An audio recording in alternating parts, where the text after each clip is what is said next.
You can't even keep your loop on your eye. Hey, watch it with that big blade. I don't want you cutting off a part of me.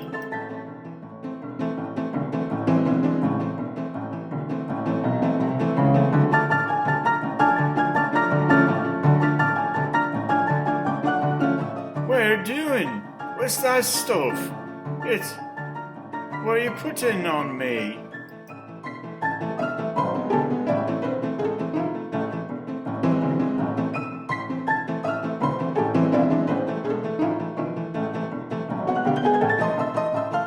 Mar, I thought you was done.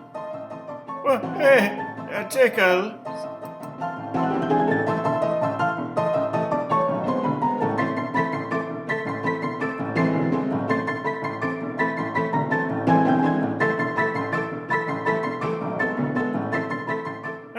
The knife again. I guess you couldn't see the first time before it was painted.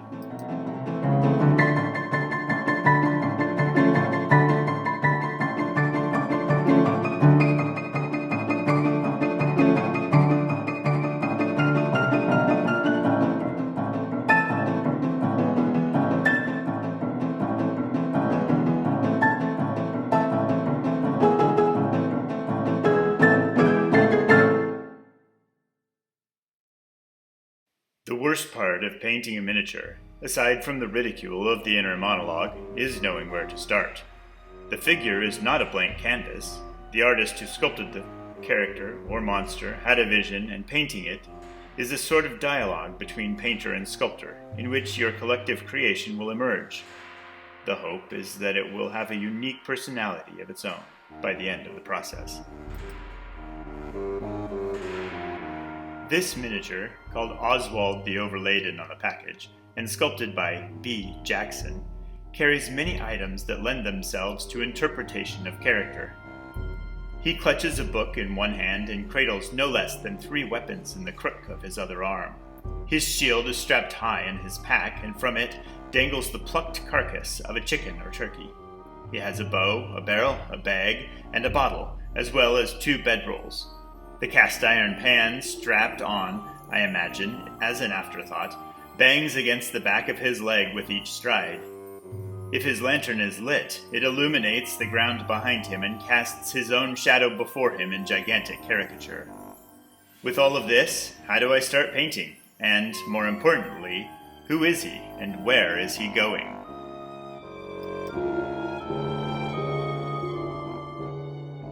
With every miniature, I have to remind myself that the paint is thin and can be covered by subsequent layers. The important thing is to get it on. I started by coloring some parts with yellow mixed with brown, a good base for untinted leather. That or plain brown is the color I have used for boots in almost every miniature I have ever painted. So for this traveler, I tried red. By the end, that may feel ridiculous. If it does, I will decide whether the character is whimsical, in which case I will keep it, or practical, to the degree that dictates I must change it. Either way, I can, because it is just paint. Like Lady Macbeth, he has a spot on his hand, and another red spot on his chin, perhaps like Lestat the vampire. But again, it is just paint, and I can cover it. His rope ought to be brown. I love it when I start to add whatever color I'm using for a skin tone, and the character starts to stare back out at me. Now the conversation includes 3 parties: the sculptor, the painter, and the emerging character.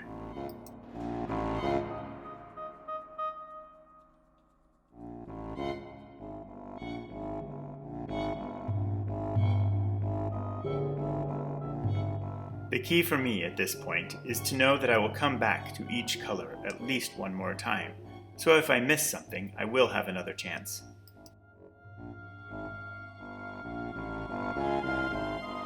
Some details, like the buckle on the frontmost pouch with this miniature, are impossible to see until some of the miniature has been painted. That's one of the reasons that I know I must go back to almost every color. I had no idea that I was going to add some purple to this miniature, but here I am. Having painted almost every surface of the miniature with the base color, it's time to start putting him in space. This means I have to start paying attention to how light is falling on him. Because he's carrying a lantern, at first I thought he might be traveling in the night. But this character is asking me to have the sun fall on his face. So I am going to paint him with an illuminated lantern that he forgot to extinguish, and highlight his clothing and other objects so that he appears to be walking through the afternoon sunlight. I will attempt to get this effect by imagining where the light would fall naturally onto the character, and using lighter hues of the base colors to cast more light in those areas. On the bedroll, I have to make sure that I leave a little bit of shadow where a bag above would cast one. In the afternoon, a lot of light will fall on his shoulders.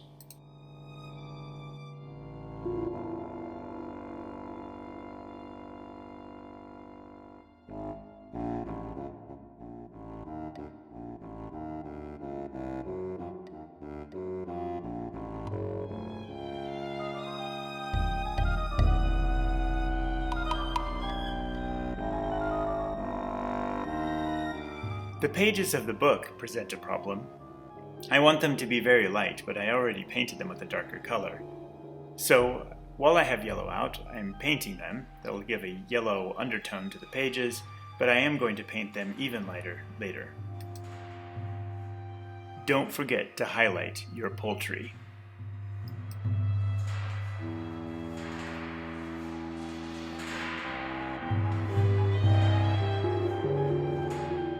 Although this character is carrying a lot of cargo, and that is the first thing you notice, his face is also very expressive. Taking some care to highlight the high points of his nose and brow ridge will bring out that character.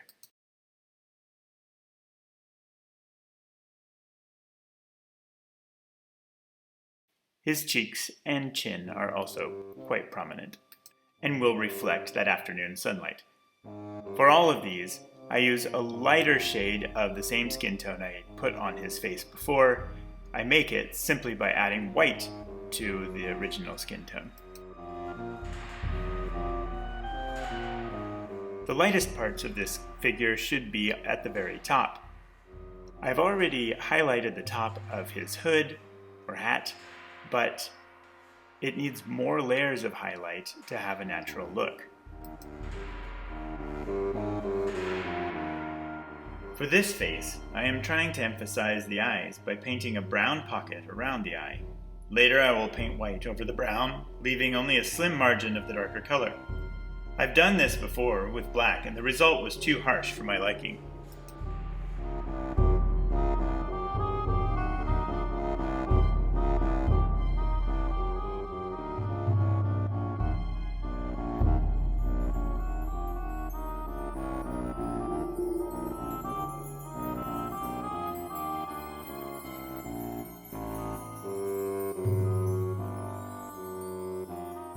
I almost always find it easier to paint one of the eyes with the miniature turned upside down. This gives me a better angle since I'm right-handed and am not nearly as good with my left hand.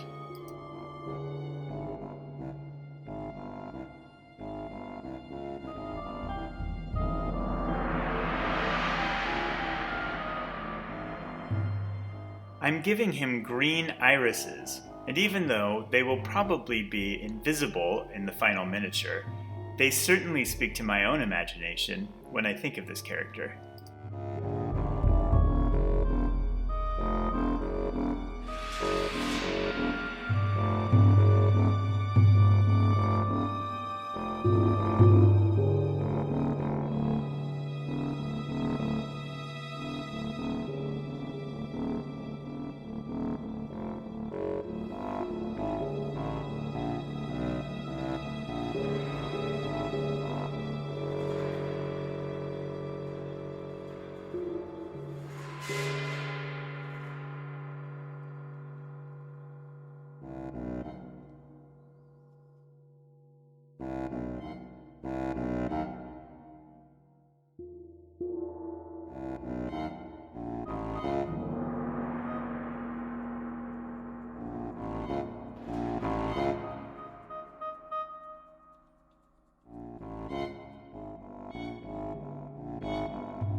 The holster for this bow is another place where I've really changed my mind about how things should look.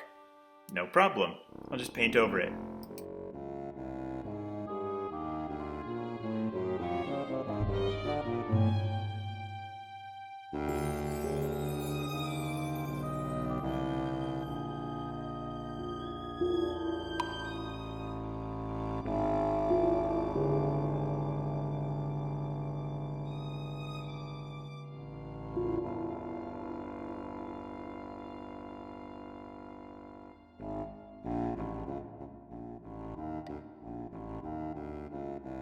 As I'm finishing up some of the details on this character, I feel like I'm meeting him. I think he's traveling through the snow. His name is Thorvald. I think, maybe, he needs some skis.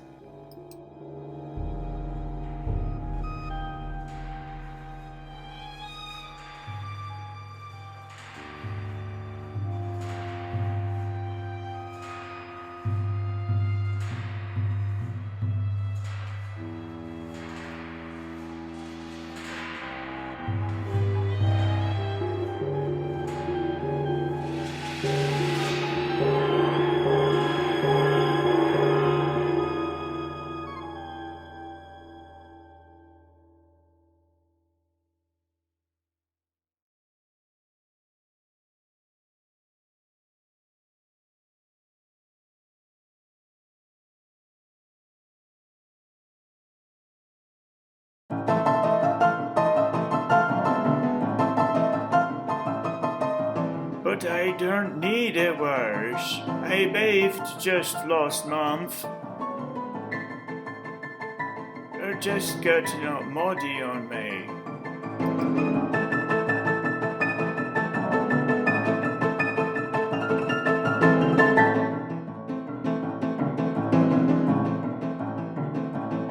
Don't forget I put a red wash on my mouth. Otherwise I'll look dead. You're going to forget, aren't you?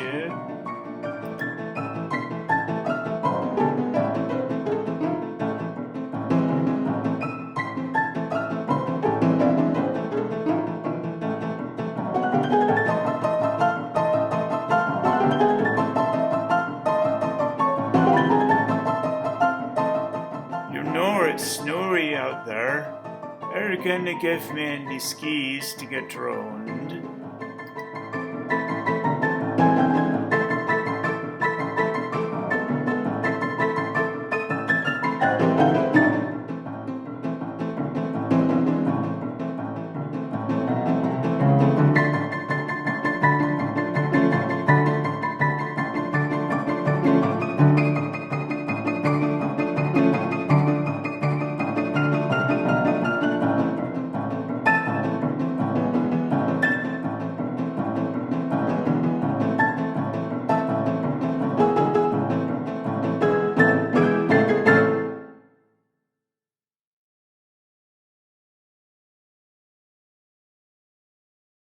Suppose the skis will have to wait till next time.